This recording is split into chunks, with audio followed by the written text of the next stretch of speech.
Hi, my name is Christian Pank. Today I'm going to be talking about being deaf and hard of hearing. I chose to present this topic because it affects people that are very close to me and my family, and I would like to have a clearer understanding myself. So first, what is deaf and hard of hearing? Is there a difference? You may think being deaf and hard of hearing are the same thing, and you're partially correct. Um, These two groups are slightly different, but we consider them to belong to the same category. That category is called being hearing impaired.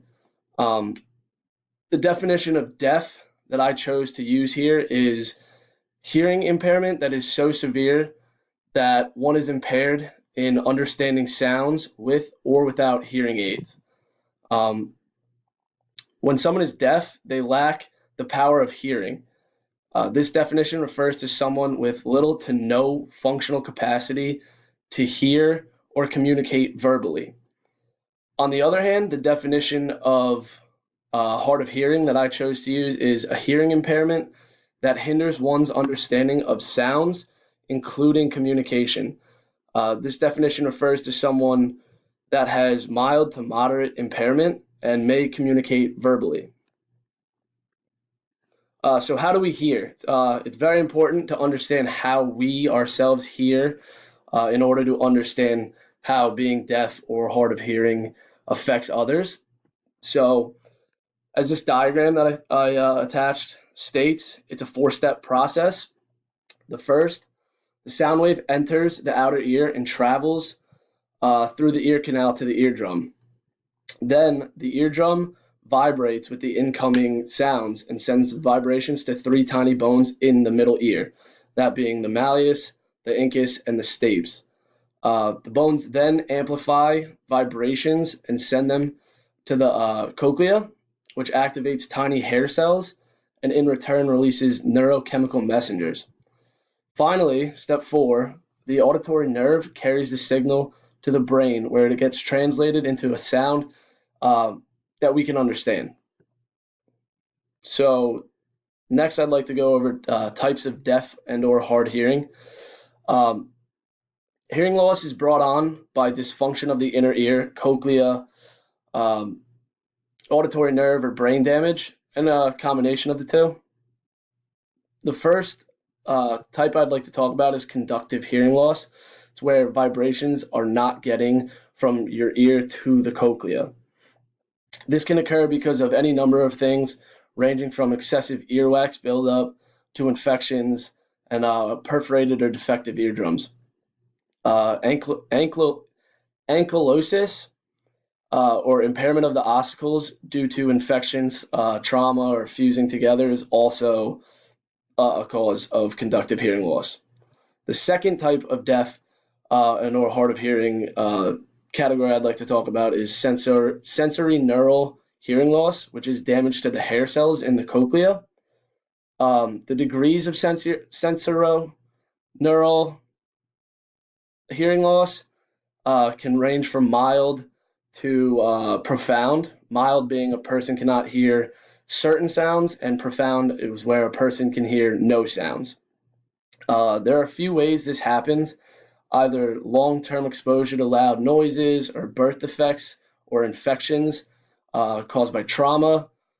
For people with sensorineural hearing loss, total deafness, cochlear implants could benefit them. So next slide is signs and symptoms. So hearing loss is actually a common birth defect. It affects about 1 to 3 out of every 1,000 babies, which seems pretty vast, but it actually is very common. And although there are many reasons someone can be deaf or hard of hearing, almost 50% of all cases have no cause to be determined. Uh, so basically, before a newborn is discharged from the hospital after birth, the doctors perform hearing screening to make sure the child is not showing signs of hearing loss. And as a child grows, there are certain levels or milestones they should reach in order to show proficient hearing. For instance, reach newborns should be startled in response to loud noises and soothed by soft sounds. By 3 months, they should recognize and respond to voices around them, and by 6 months, they should be able to focus their attention to the noises coming from around the room. Uh, if not, then that shows there might be a problem with their hearing. In older adults, we see signs and symptoms of hearing loss due to exposure to loud noises. Um, and Also, we see that through trauma throughout their lives. These symptoms or signs include muffling of speech and other sounds, difficulty understanding words, and trouble hearing consonants. It is very important to contact a doctor if you experience any of these signs or symptoms and get recommended a specialist in order to see what's happening. All right, so diagnosis. There are multiple ways to diagnose hearing loss. Deaf and or hard of hearing is one of the most easy things to diagnose. The three diagnosis practices that I chose to put into my presentation is physical examination, audiometer tests, and tuning fork tests, because I felt like they'd be the most relevant to the class. A physical examination is performed by a doctor. This examination is more or less an external examination where they look for buildup of earwax, infections, or inflammation. But when you get to audiometer tests, it's more common, and most people have performed them before. This is when the patient is asked to wear headphones and they're exposed to a variety of pitches in either ear. The patient's then asked to raise the hand that corresponds with the side of the ear you heard that noise. So you'll put the earphones on, a noise will go off, it'll either be right side or left side, and when you hear it, you put your hand up. The other one I included is a tuning fork test. A tuning fork test, as I showed in my diagram right there, is another common test, and it's performed by placing the tuning fork on your forehead and striking it to produce sound. In a normal, healthy ear, the sound will radiate to both ears equally, but with hardness of hearing or hearing loss, the sound travels to one ear.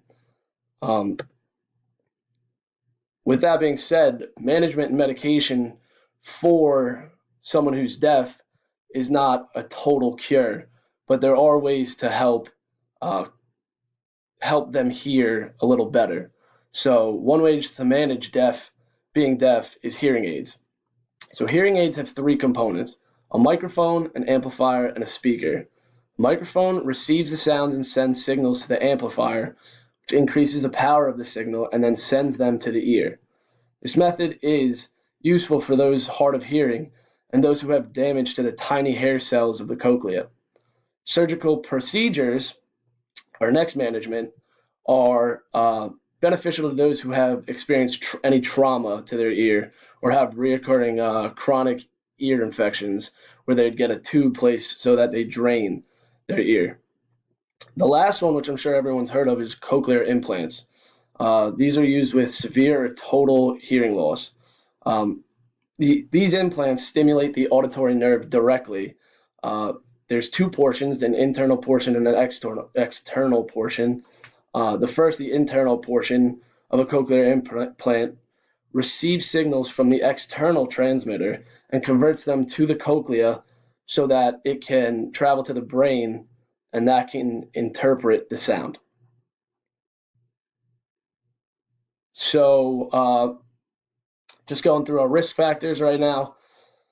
The top four risk factors right there, age, family history, race, and gender, are unmodifiable. You cannot change these. Everyone has them. You cannot change them. The other ones, like blood lipid profiles, LDL, HDL, total cholesterol, blood pressure level, physical activity level, diet, diabetes, and smoking, you can change those. And you should set goals to change them if they're not up to par. So for my case study, I've chosen a man who is 35 years old. Um, since he's 35 years old, there's no risk factor involved. There's no family history of anything, so there again is no risk factor involved. He is, however, a current smoker, so that's our first established positive risk factor. His BMI is 24, so that does not put him in the obese category, and there's no positive risk factor there. Um, but his blood pressure is 144 over 91 millimeters of mercury. So that is a positive risk factor because he's over 140 for his systolic blood pressure and he's over 90 for his diastolic blood pressure. His HDL is over 40. He's at 42, so that's not a risk factor. His LDL is below 130, which is 128. That is not a risk factor. And his total cholesterol is below 200 at 198. So that is, again, not a risk factor. His IFG is 98, which is below 100. So that's, again, not a risk factor. And his final risk factor is that he lives a sedentary lifestyle. So that is a positive risk factor. So being a smoker, his high blood pressure, and his sedentary lifestyle puts him at a moderate risk because he has 3 risk factors. My client has goals. His first goal is to improve muscular strength and aerobic capability. His second is to reduce blood pressure. And his third is to become more active and just improve his daily lifestyle habits, whether that means making it easier for him to go upstairs or quit smoking or lower his blood pressure. So for my exercise prescription for the aerobic training, I followed the FIT principle, frequency, intensity, time, and type. For frequency, I have 3 to 5 days per week. Intensity, low to moderate intensity exercise, so 40 to 60% of his max heart rate. And for time, 15 to 45 minutes a day, just focusing on his aerobic training, which the type would be either treadmill walking, jogging, or a stationary bike in a closed, safe environment, since he is hard of hearing. For his strength training, I also made that 3 to 5 days per week because that was one of his goals, was to improve strength training. His intensity is low to moderate again, and then this is 30 to 45 minutes per day because that is one of his goals, so I wanted him to have a little longer time. The type of exercise he'd be doing is machine exercises or light free weight exercises. That way he's in a safe environment because being hard of hearing, you don't know if something's falling around you. You could get yourself into some trouble if you're lifting heavier weights without a spotter or a person with you. For flexibility, I just have 3 to 5 days per week. He's working himself, static stretching to just a comfortable stretch. He's not pushing any limits, and that's just 10 to 15 times per day, each stretch for around 10 to 30 seconds. So in conclusion, 1 to 3 out of every 1,000 babies born are born with hearing impairments. There is no cure for being deaf or hard of hearing. However, many treatments and procedures to increase the hearing can be administered for those affected.